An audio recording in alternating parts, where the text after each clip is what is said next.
Welcome back to some more Umineko when they cry. Can you believe it? It's two-digit with the parts in part, you know, part 11 of the sort. Oh man. So where we last left off, there was this whole talk of gold and whatnot, gold bars, and they're estimating how much. Oh yeah, by the way, there was this tip that apparently it didn't. I guess it didn't really show me, but I guess I ignored it because large Japanese numbers because they're talking about all that numbers when it comes to how much money worth of gold. So yes, this is what translation is when it comes to. See, I know how what the pronunciation when it comes to Japanese numbers in Japanese. So, but see, I didn't even know there is something that is beyond that.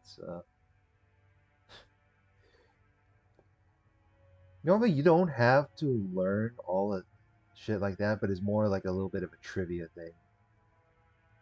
So, other than that, and then right here, this is where Krause is getting so much shit because everyone is just giving him shit. It's like, oh, you're just trying to steal your father's wealth. You're gonna keep all the money to yourself, you piece of shit.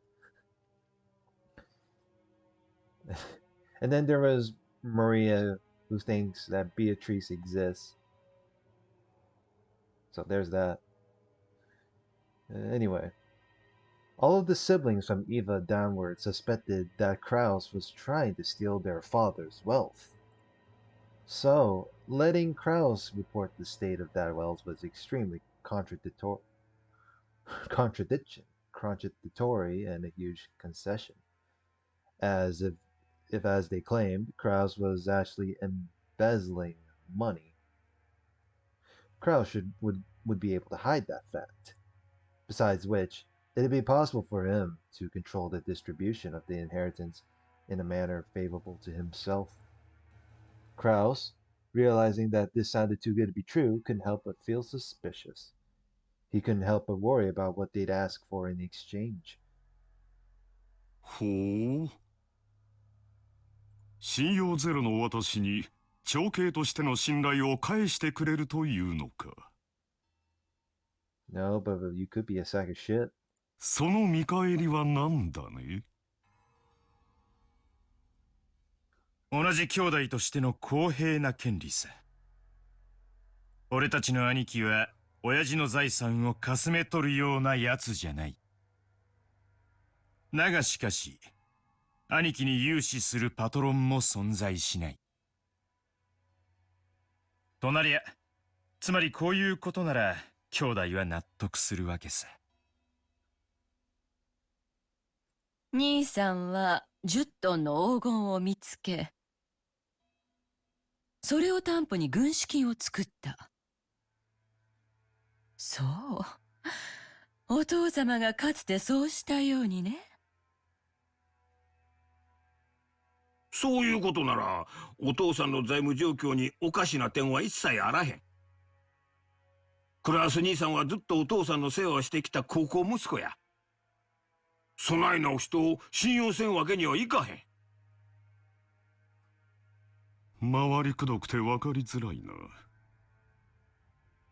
もっとはっきり具体的に言いたまえ。条件の一つ目。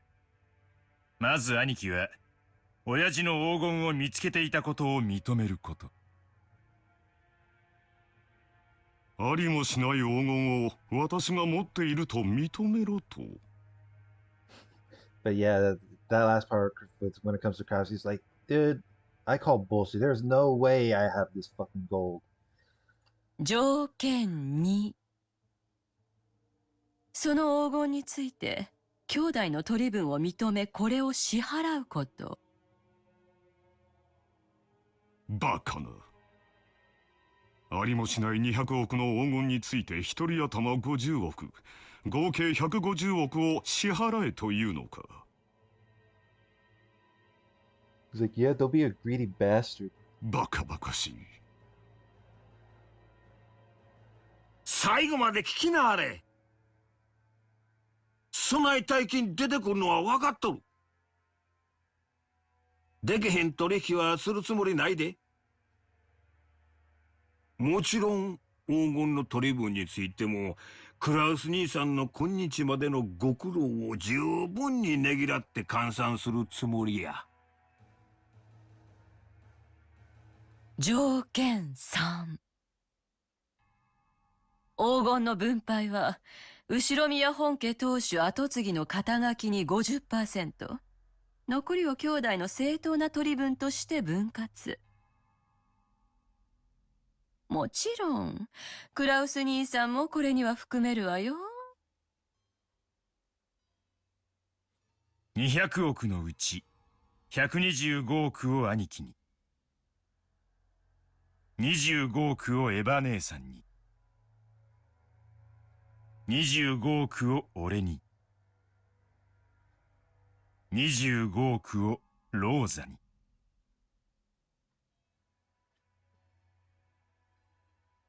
ありがたくて涙が出る分配じゃないか。Hey, at least you got a bigger, at least you got a bigger percentage. It's not like it's divided into quarters. 存在しない黄金のためにお前たちに75億支払えというのかね。何よ。兄さんの取り分は私たちの5倍じゃない。私なら踊り上がっちゃう好条件よ。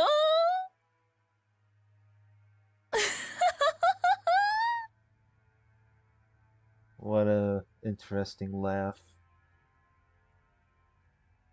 条件の4。分配金は親父の死亡時に遺産分配に含めて清算する。ただし手付金として俺たちの取り分の 10% を即納してもらう。支払いは来年3月までだ。どや、クラウス兄さん。お父さんの財産をめぐる信頼を回復する絶好のチャンスやないか。さすがに75億の大金はお父さんが亡くなったからやないと無理やろ。だが手付けの7億半はなんとかできんこともないんとちゃうか。半年で7億ってのはちょいとしんどい話だが、政界財界に友人が多いってのが自慢の兄貴ならなんとかできるだろ。本当なら今すぐ75億を一括で払ってもらいたいところよ。 Damn, all at once. でも兄さんの立場に配慮してとりあえず1割を納める誠意を見せてくれたら、残りの9割は遺産分配時に持ち越してくれていいってことなのね。1割程度の誠意なら兄さんにだって示せるんじゃない？ That's weird. Like, if I, okay, well, it's not that, but if I scroll up, like the music will fade out. Now the music got more louder. Jesus. 親父殿の財政状況調査を私に一任する権利を7億5千万で売りつけようというのかね。Well, if you want to regain your trust, like, I don't see why not. 上等じゃないか。お前たちも成長したものだ。この私に取引を持ちかけられるようになるとは。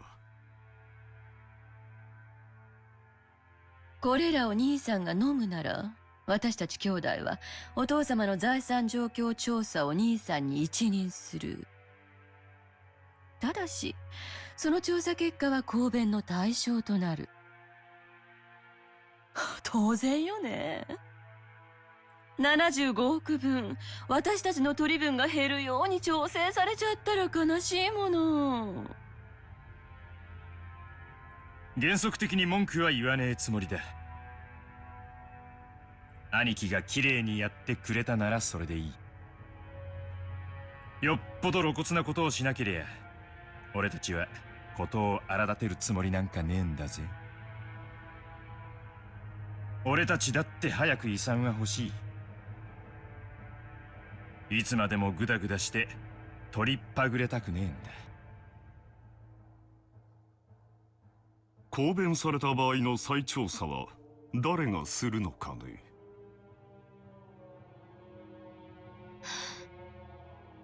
兄さんでいいわ。多分これが兄弟で合議する最初で最後の機会だもの。そんなことにはならないと信じてる。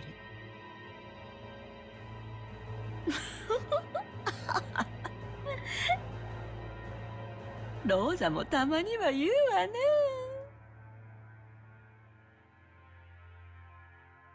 By this point, it's obvious that Kraus wasn't at all trusted as the oldest sibling, so there's no need to go into detail.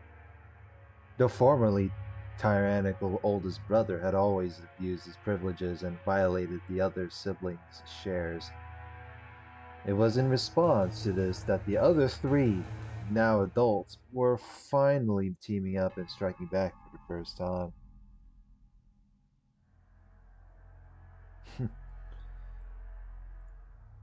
申し訳ないが、条件はまだ続くんや。Oh shit, there's more? 条件5。Oh, damn, 5, my favorite number. この取り決めはお父さんの遺言状に優先する。後になってこの取り決めが保護になるような遺言が出てきちゃかなわんちゅうこっちゃな。入念じゃないか。なら質問だが、仮に本当に黄金が見つかった場合、どうするのかね。それに対する支払いを兄貴が済ませてる以上、俺たちは本当に黄金が出てこようがどうでもいいことさ。俺たちの取り分は先払いってな感じになるわけだからな。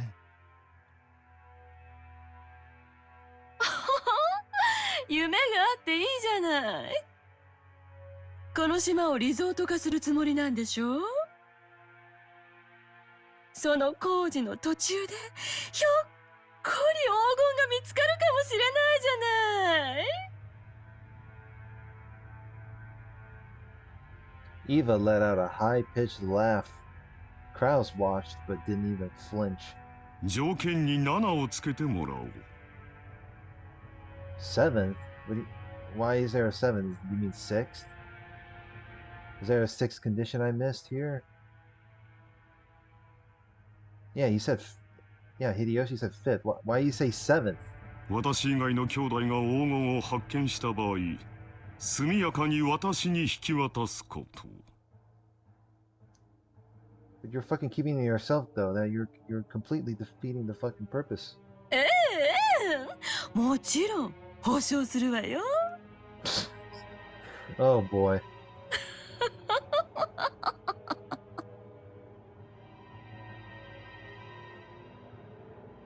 It was a play on words. Of course, the others, who were forcing Kraus to pay money for some non-existent gold, which is per usual. Man, the volume, though. Is it always like this? What? Yeah, the volume is set like that. Non-existent gold. Wouldn't save Kraus his portion if they've actually found it. From the beginning, this deal had been nothing more than a threat directed at Kraus. Regardless of the actual facts, it was still extremely unlikely that Kraus was embezzling his father's assets. When Kinzo faced death at last, and had his inheritance distributed, some unpleasant facts would surely come to light. That could easily become fatal to Kraus.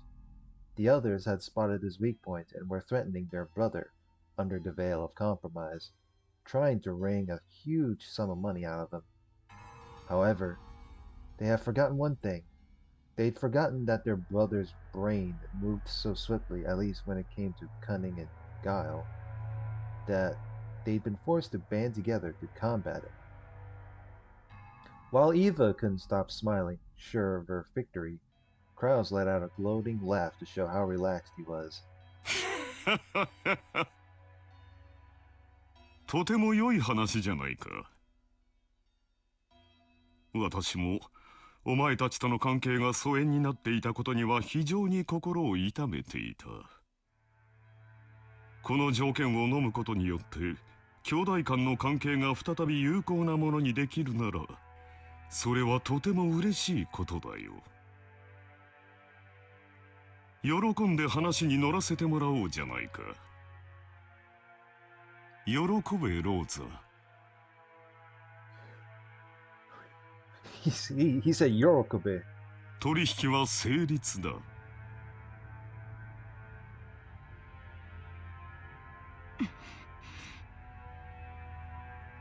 Rosa has no words.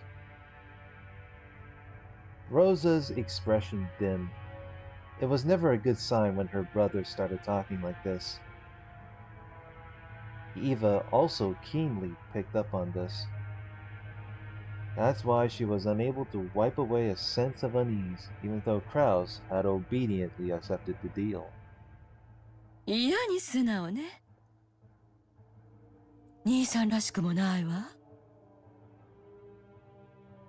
それはひどいじゃないか。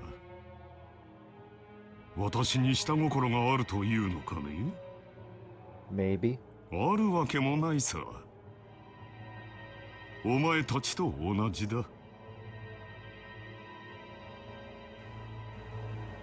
Just the same as all of you. He seemed to emphasize just that one part. The color of Rudolph's face darkened. To him, it sounded as though Krause was saying, I have a plan similar to yours. So Rudolph panicked. He rushed to bring this nearly resolved discussion to a conclusion. ならいいんだ。じゃあ兄貴、ここにサインをもらえるか。今の話を書き出した俺たちの誓約書だ。人数分ある。同じ内容に全員がサインする。Rudolph took 4 written contracts out of his breast pocket that had the details of their deal written on them. クラウス兄さんの提案した条件7ももちろん今から追記するで。Like always. 安心したってな。兄貴、ペン使うか。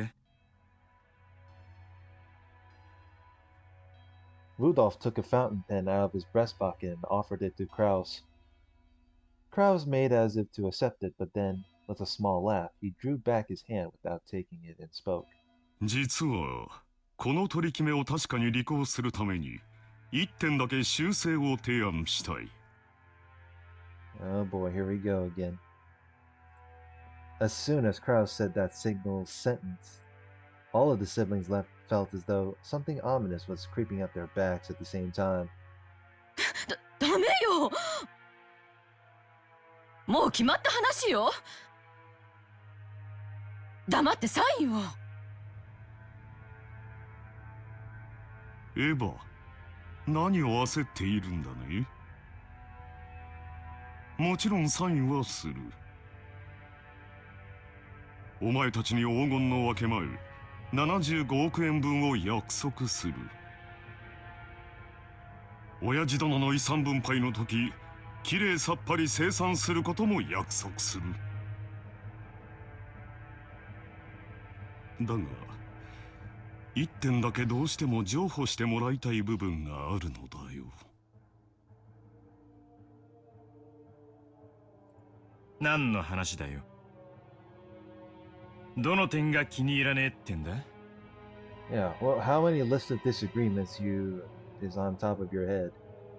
分け前の1割、7億5千万円を即納する点だよ。お前たちの指摘通り、私の財政状況は決して裕福ではない。数々の先行投資によって未来に必ず回収できると保証されながらも、今のこの時点では火の車であることは認めなければならない。つまり今すぐに動かせる金は全くないということだ。 What do you mean? 私は無能で詳細の嗅覚も鈍い。お前たちの言うところの弱り目の私には7億半も半年で動かせる力はないということだよ。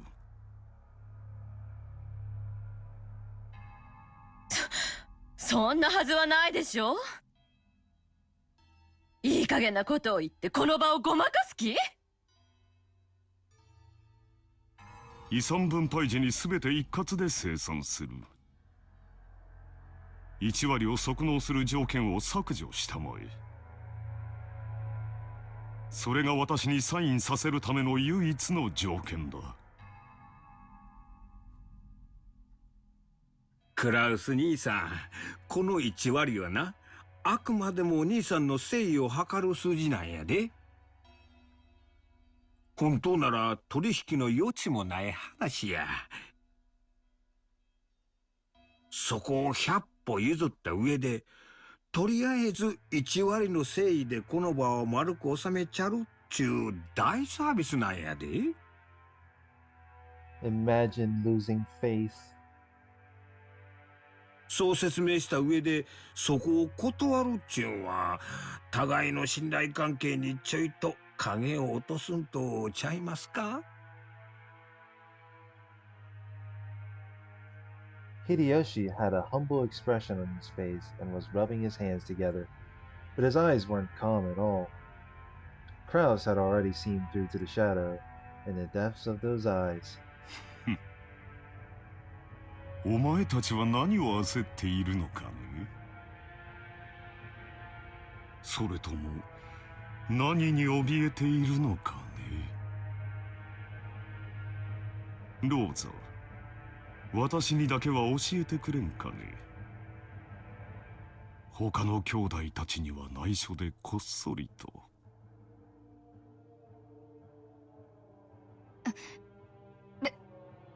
別に私は。よせよ兄貴。俺たちは兄貴がサインするかしないかしか聞いてない。妙な勘繰りも交渉もなしで。ほう、私には交渉の余地もないと。立場が弱いのは私の方で公平な関係ではないと、そう言いたいのかね。Shivers began to crawl up Rudolph's back. He began to feel himself getting overwhelmed by the height of his brother's completely insurmountable wall and the long shadow that had existed since they were children. 取引は公平な関係であるべきじゃないのかね。この取引は私にとっては弟や妹たちと長いこと失ってきた信頼を取り戻し、兄弟愛を深め合うもの。それは私にとって緊急に解決したかった心のしこりだ。それが今日解決できてとても嬉しいと思う。だがお前たちもこの取引を急ぎ締結することがとても嬉しいんじゃないのかね。Kraus stared at each of his siblings. They avoided his gaze with animal-like instinct. Only Hideyoshi was slow in avoiding it, so he was caught by Kraus's gaze. 秀吉兄さん、あなたの会社非常に好調子だそうじゃないですか。トントン拍子で上場を果たし、業績も株価も右肩上がり。実にお羨ましいことです。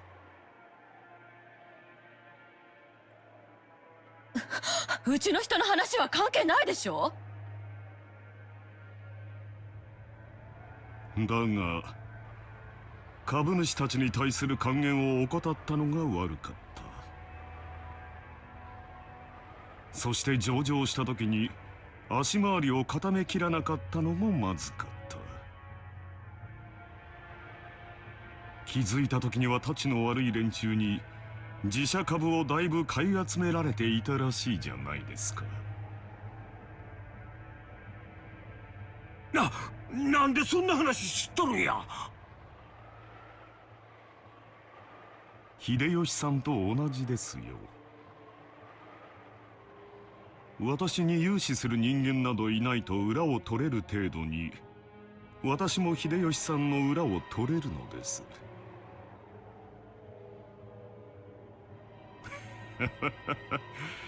そんな不思議があることはないじゃないですか。Kraus grinned broadly. In contrast, Hideyoshi's face was rapidly turning pale. Hideyoshi's company was a restaurant chain management company that he'd started from nothing. Thanks to Hideyoshi's management efforts, the company had achieved success repeatedly, expanding its range, and a petition to make it a stock-listed company had recently succeeded. The greatest advantage of being in the stock holding system is that you can sell stock certificates and gain a large amount of financing. That amount tends to be far greater than a business's normal profits. So, this is an extremely effective way to gather massive funds to expand a business even further. However, in exchange for financing the company, the stockholders gain certain rights. They're given rights that allow them to observe and guide the company they've invested in, leading to profits even greater than their original investments. This right is guaranteed to the stockholders, and they sometimes use it to dismiss ineffectual management. The right allows them to keep an eye on management and prevent the money they've invested in the company from going to waste. However, if they use it forcibly, they can inject the former management and take over the company. After all, dismissing management and nominating new management are powers held by the general body of all shareholders. That power is determined by the majority decision of the stockholders, and people who hold more stock get to cast more votes. In other words, if some person or group holds a majority of the stock, they can freely chase out the old management and make the president anyone they'd like. If they want, it's also possible for them to make themselves president. Most companies take various defensive measures to stop malicious people from buying up their stock and threatening their position, like ensuring that lots of stock is bought by those close to them, such as company employees. However, Hideyoshi's company had only recently become stock listed, and he hadn't had time to strengthen those defensive measures. Or maybe Hideyoshi was so engrossed in the management of his company that he couldn't properly understand the dangers of being stock listed. It's hard to say whether he should be viewed as a kind-hearted manager immersed in the work of management, or a foolish manager who had his feet swept out from under him. In other words, there existed some people who wouldn't let him get away with that naivety unscathed.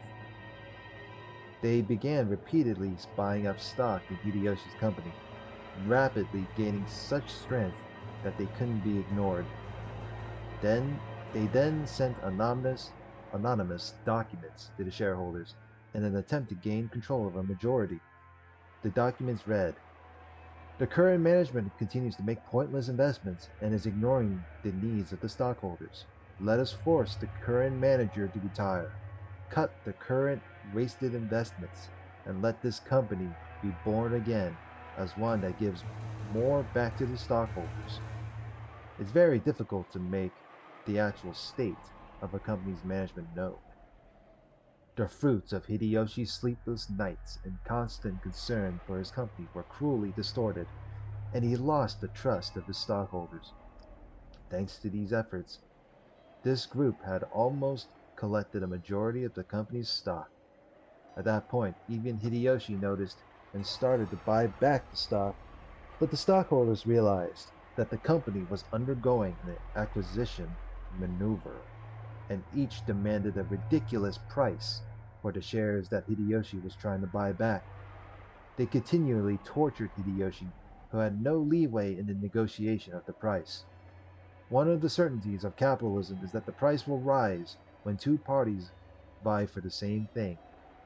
And one of the certainties of democracy is that the majority controls everything. So in the end, whoever managed to buy up the most stock wins.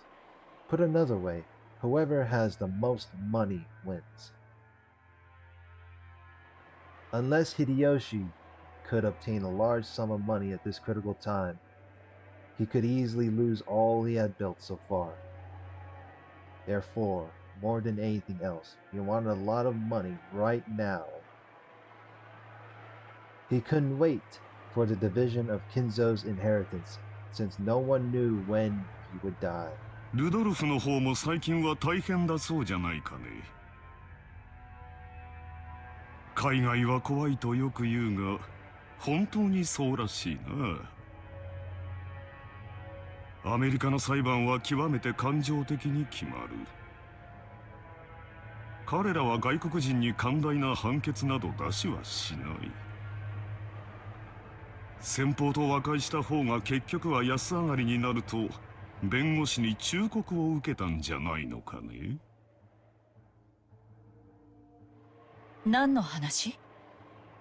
Huh. I didn't even know Kyrie was there. She was listening to all this the whole entire time. まあ仕事上のトラブルさ。大したことじゃない。金で切りのつく話さ。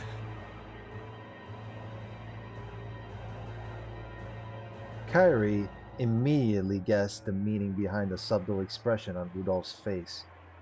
Her husband had gotten wrapped up in some kind of trouble without her knowledge, and had been worrying over the loan. その通りさ。世の中なんだって金で蹴りがつく。No shit.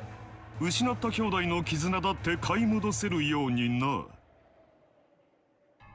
アメリカは権利侵害などにはうるさい国だ。だが金さえあれば何でも和解できる。資本主義万歳だよ。もっとも和解金は数百万ドルにも及びそうだとの噂もあるがね。That's strange, and I thought money doesn't buy happiness. The fuck have you been on? Rudolph had been building a large amount of wealth with a certain type of niche industry. However, a niche is a niche. It definitely wasn't business exposed to the light of day. An American corporate giant was trying to accuse Rudolph's company of violating their rights. For various reasons, it was thought that victory for Rudolph in this trial would be extremely unlikely, and he was being forced into an all-out surrender.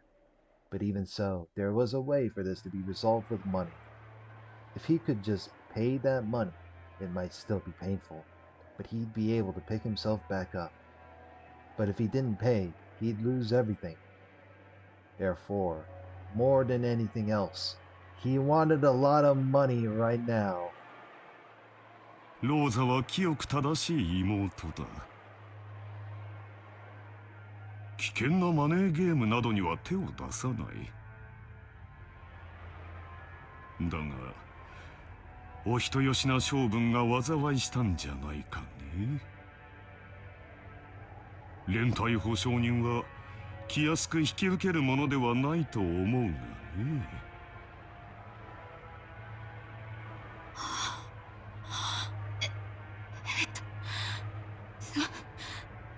それはクラウス兄さんとは関係ない。 Rosa uncharacteristically laid bare her emotions and yelled. After all, no one was supposed to know that.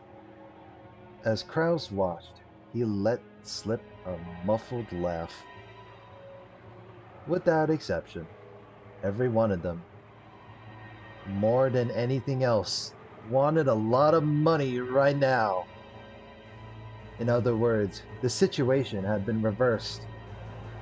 After all, the person the younger siblings were threatening was the only one who had no urgent need for a large sum of money. The other three, however, wanted a lot of money quickly no matter the cost. Fucking Kraus, the arrogant little bastard, pulled the wild card no matter the cost. In other words, the longer it took to establish this deal, the better position Kraus would be in. Kraus was extremely sly. He had known of their Achilles heel from the beginning. Even so, he had not been certain. Therefore, he had hidden his knowledge until the very end, striking back only after analyzing their attitudes. 私もできることなら可愛い弟や妹たちの危機に金を工面してやりたいと思っているよ。だが残念なことに持ち合わせがなくてね。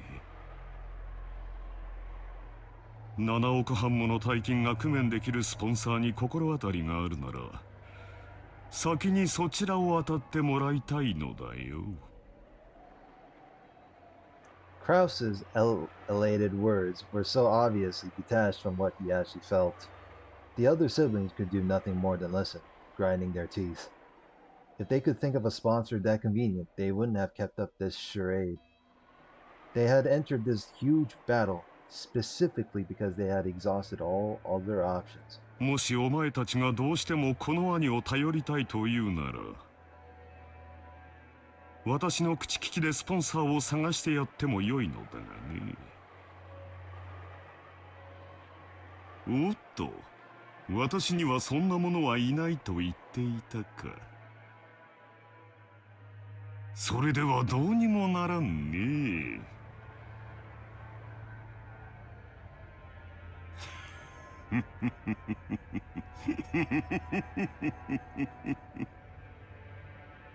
Oh shit. Krause's low, gloating laugh began to fill the parlor. The younger siblings, who had been driving the oldest brother into a corner until a moment ago, could do nothing more than grimace and grind their teeth. エヴァ冗談じゃないわ。兄さんに借りなんか作れるもんですか。冗談じゃない。冗談じゃない。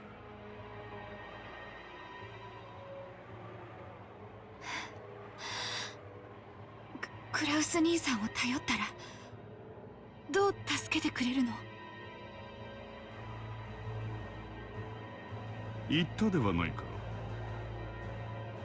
私にできるのは他のスポンサーを探すだけだよ。もちろん利息を融通してもらえるようには最大限交渉するがね。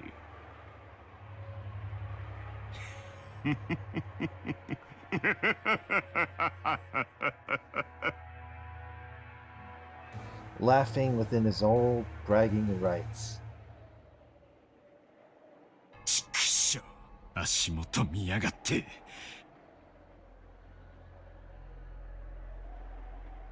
あなた、落ち着いて。I love how Kairi said it in a short sentence. 落ち着いてるぜ。俺は極めて冷静だぜ。Are you sure? クソったりが。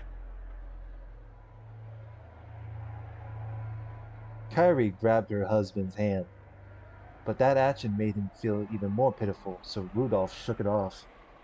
Kraus laughed as though watching something highly amusing. こんな時、本当に親父殿の隠し黄金が見つかればいいんだがね。そうすればすぐに25億ずつをこの場で切り分けてやれるのだが。残念残念残念至極。非常に極めて実にどうしようもなく残念だ。今宵は兄弟みんなで酒を酌み交わしながら親父殿の隠し黄金をベアトリーチェの碑文の謎をみんなで解き明かしてみようじゃないかね。仲良し兄弟が4人揃えばきっと解けない謎はないはずさ。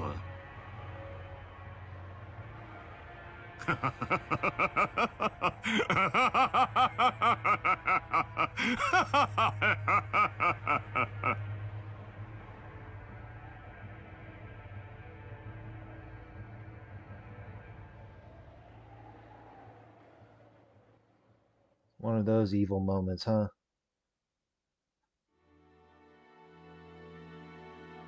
Oh, yes.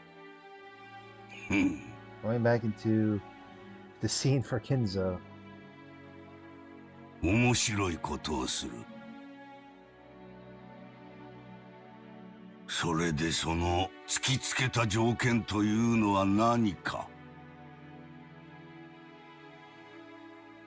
はい。クラウス様は黄金の発見を問わずにその分け前としてエヴァ様、ルドルフ様、ローザ様に計75億円を支払うこと。ただしその1割を3月までに支払うこと。Whoa, shit. Was Canon spying on them the whole time?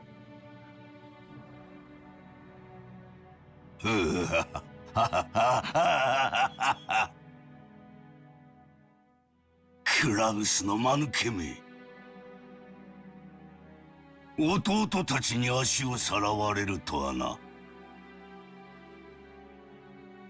実に愉快ではないか。しかし詰めが甘いようだな。はい。クラウス様はそれをエヴァ様以下お三人が緊急に大金を用立てする必要があるためと看破されました。Well, Krause is not wrong, it seems. その程度のことは看破できるのか。中途半端に無能な男め。今はどうしている？話は一度中断されました。今はベアトリーチェ様の碑文の話をされています。 The epitaph being discussed. 私の黄金がどこに隠されているのか、その謎を解こうとか。はい。Apparently so. Kinzo set down his spectacles and snorted. 奇跡の成就が先か。愚か者どもが黄金を暴くのが先か。実に見ものではないか。愚か者どもが我が謎を解き明かしたなら、その時は私のすべての敗北だ。我が屍を骨のひとかけらまでしゃぶり尽くすがいい。愚か者どもの貪欲さが偉大なる魔法に奇跡を宿らせるのだ。だがもし奇跡の成就が先だったなら、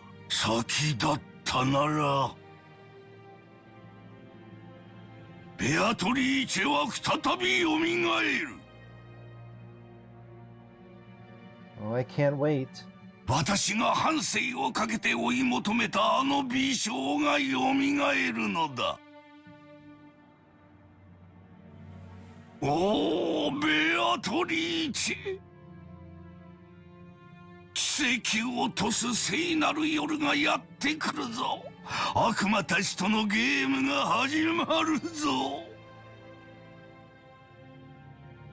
私はきっと打ち勝つ。絶対に生き残る。他の奴らの命はくれてやる。富も名誉も財産も黄金も何もいらぬ。ただお前の微笑みがもう一度見たいだけなのだ。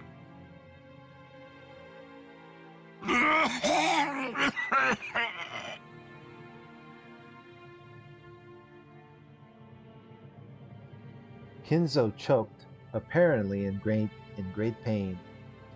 Kanan got closer and tried to pat his master's back, but Kinzo motioned for him to stop. なぜ私が黄金の隠し場所をわざわざ人目に触れるように晒したかわかるか？いえ。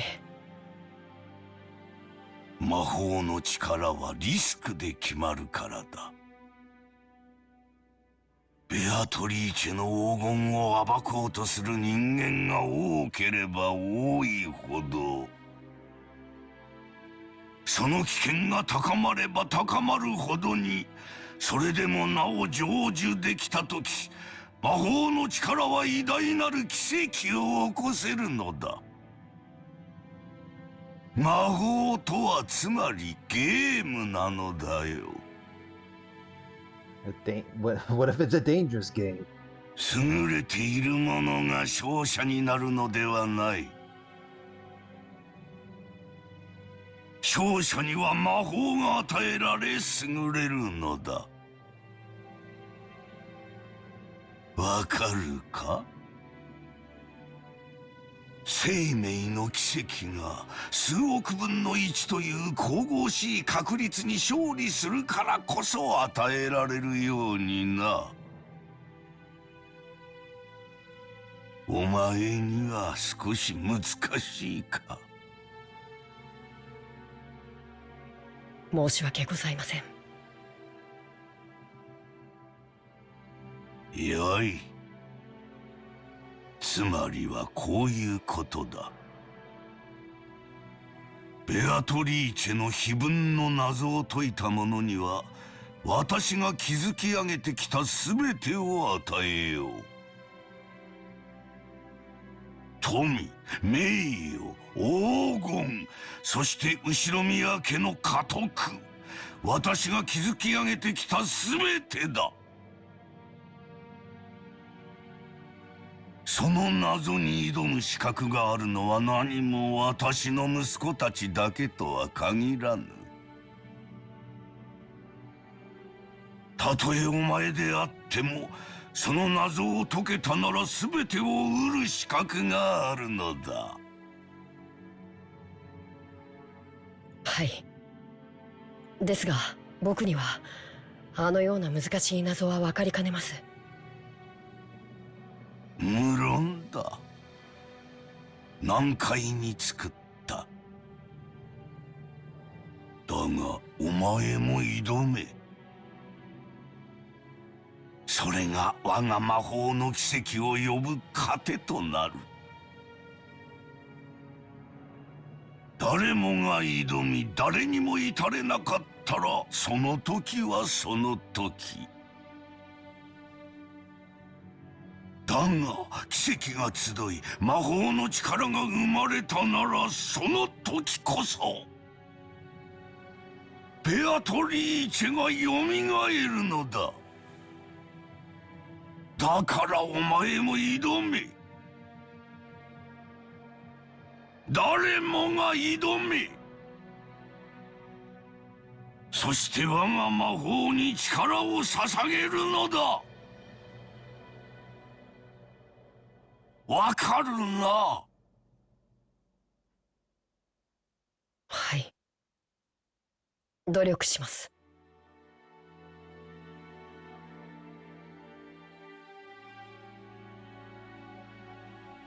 For a long while, Kinzo repeatedly muttered to himself, agitated and clutching at his head. Kanan stayed where he was, alert and unmoving, until he was given the next order from his master. Kinzo eventually realized this. もうよい、下がれ。酒棚に菓子の袋があろう。Oh, how thoughtful of you. ダチンに持っていくがよい。結構です。僕は家具ですから。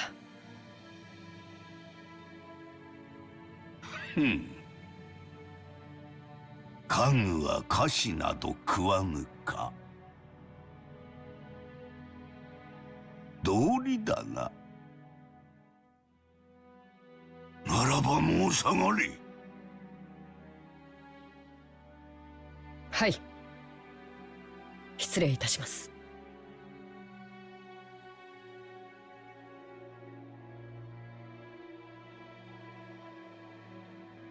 Cannon bowed and left the study. As the door closed, a heavy locking noise sounded out.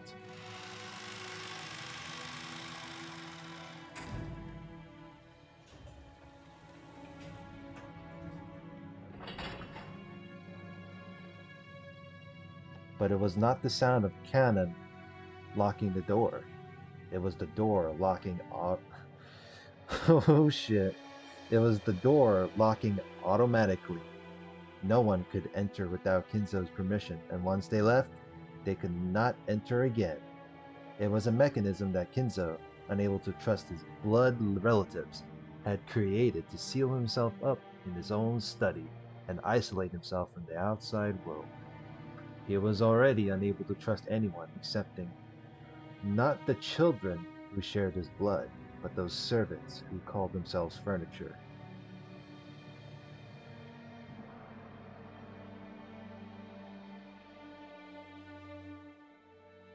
南條先生、いかがなさいましたか。ああ、源氏さん。いや、居場所がなくなりましてな。With a bitter laugh, Nanjo turned to face the door to the parlor.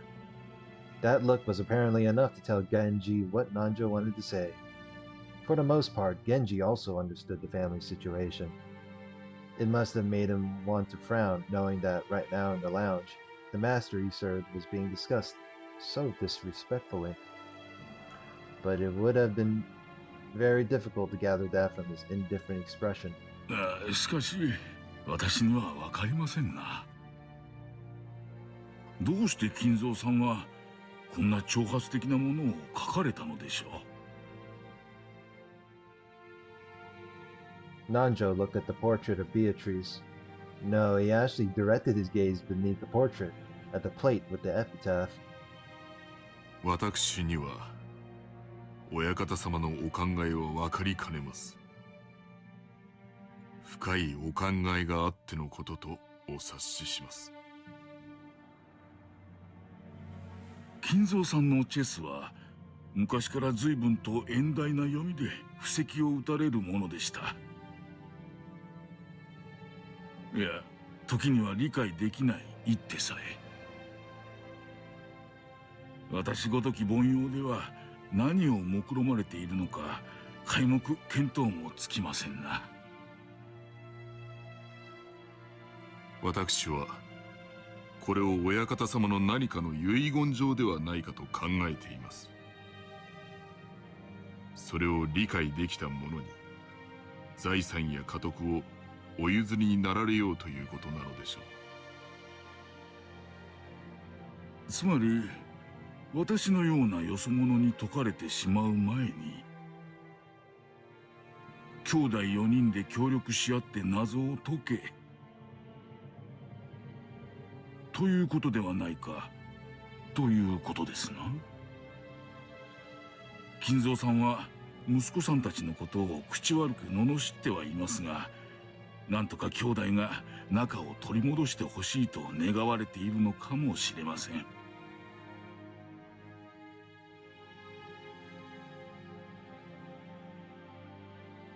No words.